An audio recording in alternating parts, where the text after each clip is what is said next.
Hello and शलोम Yesu की जलाली and बाबरकत नामे में आप सबको सलाम बोलती हूँ और आप सबकी शुक्रगुजार हूँ जिन्होंने खुदा के कलाम को सुनना शुरू किया है और इसके बाद भी ज्वाइन करेंगे।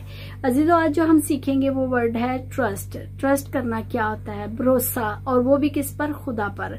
अजीजों, हमें जब आपके इर्द गिर्द बहुत सारी मुसीबतें होती हैं, परेशानियां होती हैं जो हर एक इंसान की जिंदगी में आती हैं, हो सकता है बहुत उथल पुथल हो रहा हो, आप इस कदर परेशान है, आपको समझ नहीं आ रही कि अब मैं क्या करूं, तो मैं आपको बताना चाहती हूँ कि आप एक काम करें कि अपने खुदा पर भरोसा करें, क्योंकि खुदा पर भरोसा करना हमें हर मुसीबत से, हर परेशानी से निकाल सकता है।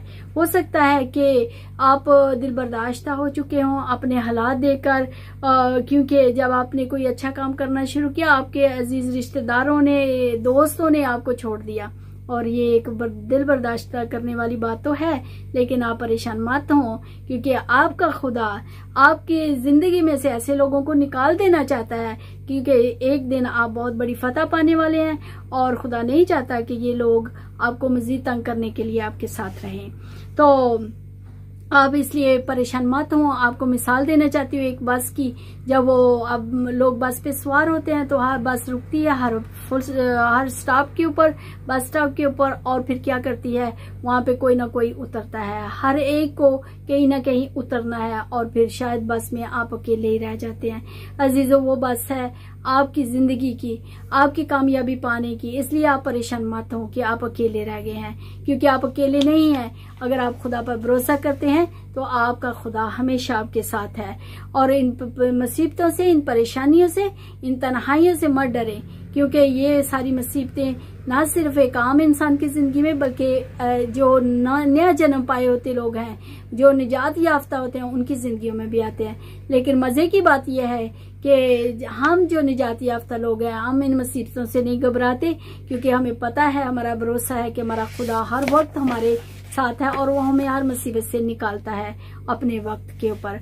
इब्रानियों 12 बाब उसकी 26 और 27 आयत को जब आयत हम पढ़ते हैं तो वहां पर भी जिक्र है कि ये दुनियावी चीजें हैं जो मिट जाने वाली हैं, और इसलिए हमें क्या करना है कि हमें ऐसी जिंदगी के बारे में सोचना है जो कभी खत्म होने वाली नहीं है, और वो जिंदगी इसके बाद शुरू होने वाली है। अजीजों, आप अगर इस दुनिया के बारे में सोचकर परेशान है तो सोचना बंद करें और अपने खुदा की तरफ देखें। और जब हम इसी की इब्रानियों 12 बाब उसकी 28 आयत को पढ़ते हैं तो वहां लिखा है कि खुदा बसम करने वाली आग है। हमारा खुदा जब हमारी जिंदगी में आता है, उसका पाक रूह हमारी जिंदगी में आता है, वो हमारे अंदर छांट कांट शुरू कर देता है, हमारे अंदर से हर यूजलेस चीजों को निकालता है। और इसलिए हो सकता है आपका बुरा रवैया आपके अंदर हो, या कोई और ऐसी बहुत सारी नेगेटिव चीजें हो सकती हैं जो कभी भी, हम परफेक्ट तो नहीं है, लेकिन हम अपनी याद रखें कि ये मुसीबतें, तकलीफें जब हमारी जिंदगी में आती हैं तो हमें दिल बर्दाश्त नहीं होना है, बल्कि अपना रिश्ता खुदा के साथ कायम करें और उस पर भरोसा करें। आप मसीह पर भरोसा कर सकते हैं, आप दुनिया पर भरोसा मत करें, क्योंकि दुनिया में कोई ऐसा रिश्ता नहीं है जिसके ऊपर आप ट्रस्ट कर सकते हैं, जिसने कभी आपको हर्ट ना किया हो। लेकिन अगर कोई हर्ट नहीं करता तो खुदा यीशु मसीह आपको हर्ट नहीं करता है। उसके प्यार को हम सलीब पर देख सकते हैं अजीजों। और जब हम खुदावंद पर भरोसा करना शुरू करते हैं, ट्रस्ट करते हैं, तो उसका पीस, जॉय, स्टेबिलिटी, कॉन्फिडेंस हमारी जिंदगियों में आती है, और हमारी जिंदगी के हालात जो है चेंज होना शुरू हो जाते हैं, हम बेहतरी की तरफ बढ़ना शुरू हो जाते हैं।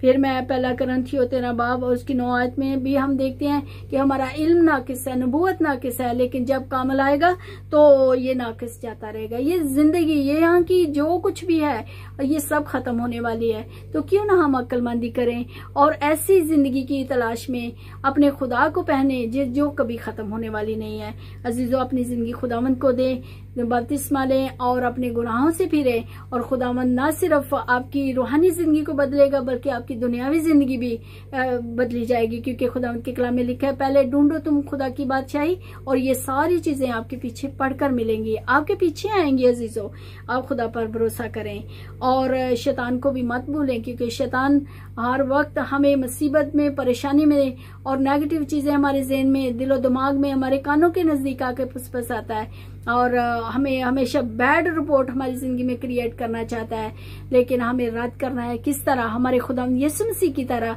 उसने भी उसकी हर रिपोर्ट को, जब यीशु को भी उसने आजमाने से बाज ना आया, और लेकिन खुदा ने उसके एक एक अटैक को जो है उसकी बैड रिपोर्ट को रद्द किया। और आज हम जो हमारे पास अथॉरिटी है, हमें भी इस्तेमाल करनी है अपनी अथॉरिटी को, ताकि हम शैतान को हराएं और खुदावंद में आगे बढ़ें अजीजों।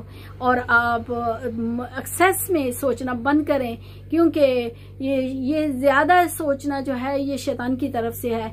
आप अपने, हो सकता है अपने कमरे में अपने आप को बंद कर दिया, हो सकता है आप अपने बिस्तर पर पड़े रहते हैं और सोचते हैं कि मेरी जिंदगी में तो कुछ हो ही नहीं रहा और मैं कुछ भी नहीं हूँ।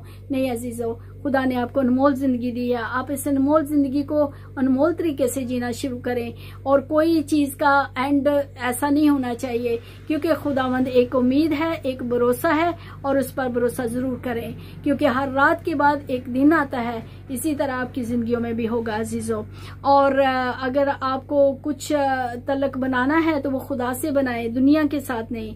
और हम क्योंकि यीशु मसीह को रूबरू देखेंगे एक दिन, उसका वादा है हमसे। और अजीजों, अपने दुखों से दिल बर्दाश्त मत हो। मैं रिपीटेडली कहना चाहती हूँ, अपने खुदा पर भरोसा करें, जैसे दानियल नबी उसके साथियों ने किया। जब उनको शेरों की मान में डाला गया, उन्होंने खुदा पर भरोसा किया और खुदा ने शेरों के मुंह को बंद कर दिया। नामुमकिन काम को मुमकिन करने वाला हमारा खुदा। जब उनको आग की भट्टी में डाला गया, खुदावंद खुद उतर आया और उसने आग की तपश को खत्म कर दिया। वही खुदा है जिसके पर आपका भरोसा करना जरूरी है। तो आप अपनी क्यों परेशान है, उठें और नहाए धोएं और बाहर निकलें और खुदा का शुक्र अदा करें। खुदा आपके लिए राह पैदा करने वाला है, क्योंकि खुदा को फिक्र है। उसने उसकी फिक्र वो इस तरह हमारी फिक्र करता है जैसे एक बाप जो है हमारी फिक्र करता है। उसने तो हमारे एक एक अज़ा को बनाया है। हमारा दुनियावी बाप कितनी हमारी फिक्र करता है, तो क्या आपका वो बाप जो रूहानी बाप है, जिसने आपके एक एक अज़ा को बनाया है, क्या वो आपकी फिक्र नहीं करेगा? इसलिए आप परेशान मत हों, सिर्फ एक काम करें, खुदा को पहने और उस पर भरोसा करें। खुदा आपके दिल पर गौर करता है। आप अपने दिल की हिफाजत करें कि कभी भी आपका दिल जो है उसमें गलत चीजें नहीं आनी चाहिए, बल्कि इसको प्योर रखें, क्योंकि खुदा आपके दिल में रहना चाहता है अजीजों। फिर मैं यूहन्ना 11 बाब उसकी 40 आयत आपके लिए पढ़ूंगी। यीशु ने उससे कहा, क्या मैंने तुझसे ना कहा था कि अगर तू ईमान लाएगी तो खुदा की जलाल को देखेगी?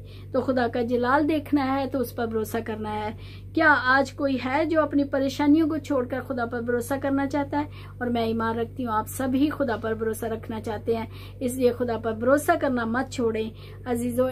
माँ की मिसाल देती हूँ, जिसने जब बच्चा जन्म रही होती है तो मौत जिंदगी के बीच में होती है, लेकिन जब बच्चा पैदा हो जाता है तो वो सारे दुख दर्द भूल जाती है। आपकी फतह भी अनकरीब आपकी जिंदगियों में आ रही है, और आप बहुत जल्द अपनी फतह लेने वाले हैं खुदा पर भरोसा करके। इसलिए आपकी सारी परेशानियां जाती रहेंगी, बल्कि मैं आज से कहती हूँ कि जाती रही हैं। आप सिर्फ भरोसा अभी से करना शुरू करें। खुदावंद आप सबको बरकत दे। अजीजों, आज का अगर खुदा का कलाम आपको अच्छा लगा हो तो आप भी मेरे साथ इवेंजलिज्म में हिस्सा डालें। आप पूछेंगे कैसे?